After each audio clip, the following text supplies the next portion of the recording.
When modeling of base plate, especially for residential projects, you have to take care of a couple of things. First thing to know is the sequence of construction. Generally, what happens with the residential construction is the slab is poured and then the carpenter gets to the site, marks out the stud walls. Most of the time, our columns will sit inside the stud wall. So once we know that, we can start dimensioning the column base plate locations, and it should be generally be dimensioned from stud wall to stud wall. Again, when you look at this sample drawing, it will help if you highlight the column and the beams with lines. See, that's a beam and the column is marked here with a cross line. See, that's a column location, that's a beam, that's a beam. Now, if you look at this area, this part of the structure is not connected by steel to the rest of the house. And because the columns are all located in stud lines, in stud walls, when we dimension this type of a structure, we can have a set of dimension in this area and not connect any of those dimensions with the rest of this structure. The other thing to note is in this case is there is a set of lintels.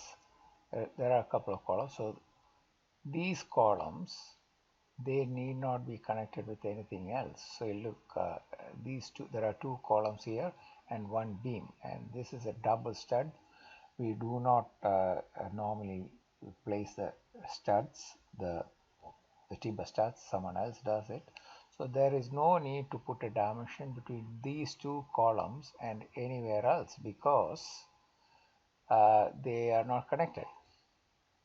Same thing here. So this is just a lintel with a double timber stud, so we don't connect this lintel with rest of the building. It can sit by itself. But when you look at this beam, there are two columns here and then one big beam connecting between this beam RB9 and FFB7. They are connecting together. Now the carpenters don't mark out everything to millimeter precision. Our connection tolerances here is normally 2 millimeters tolerance, 2 millimeters, 2 millimeters, 4 millimeters. Will the carpenter mark out these stud walls within 4 millimeters? Very unlikely. So when you model this type of a structure, you have to give a little bit of allowance for some error that is normally made by making slots. Where do you make the slots? You can make the slot in the beam or in the column. Either way, some allowance is required to allow for this movement. So this could be closer, this could be further. One thing you can do is you could sort of probably consult with the builder as to how he wants to adjust the tolerance, maybe with a slot on the cleat. That's easier. There should be possibly an RFI. So similarly, there's a similar situation is there in this area as well. You can see this FP7 connects these two systems. That sort of a question appears there as well, but you don't want to put slots everywhere so that it just becomes totally adjustable.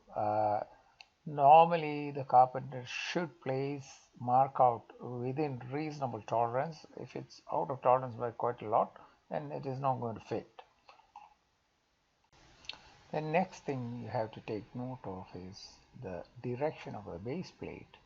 So here you can see it's a big beam L10 and there's a column here and another column here. You need to know what is coming under that. Is that a passage or is there a window? Most likely it will be a garage. Let's have a look. Okay, that is not a garage, it is a kitchen area. And we have a kitchen top here, which is the sink and all that, and here are the columns. So in this case, the base plate can be both ways, like it can span the column like that. There is no problem. Provided, okay, there is a window here. We better look at the window schedule to see how whether the window is full depth. It's unlikely because you got something here. Okay, so these are the windows, so they are not full height. So there's no problem for the column base plate to come like that, because it is not going to be in the path of anything, or it's not going to be in the doorway or not into the room. A common beginner's mistake is to put a column like that, and here is a full height window, and then put a base plate like that coming into the doorway. This is a very common mistake. In such cases, you can only have the base plate to one side. So if there's another column here, the base plate should come only to one side. This is you have to take care while detailing with two bolts like that, with the two bolts like spanning this way. So in this case, you can see the architect has mentioned there is going to be a step down here. You must know that. But again, a lot of times what we have found is that the architect has shown the step, but the concreter, they will pour the slab without the step. So you need to also RFI the builder as to whether there is really a step and what is the size. This type of thing is very common. There's something on the drawing, but that is not what is on the site, and if you depend only on the drawing, it just causes rework and delays for everybody involved. So you got to ask that question early.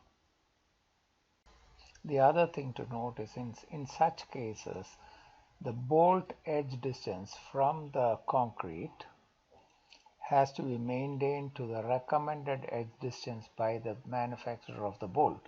If the bolt distance is too low, then this concrete will break. Also of interest is you should know that there will be reinforcement here.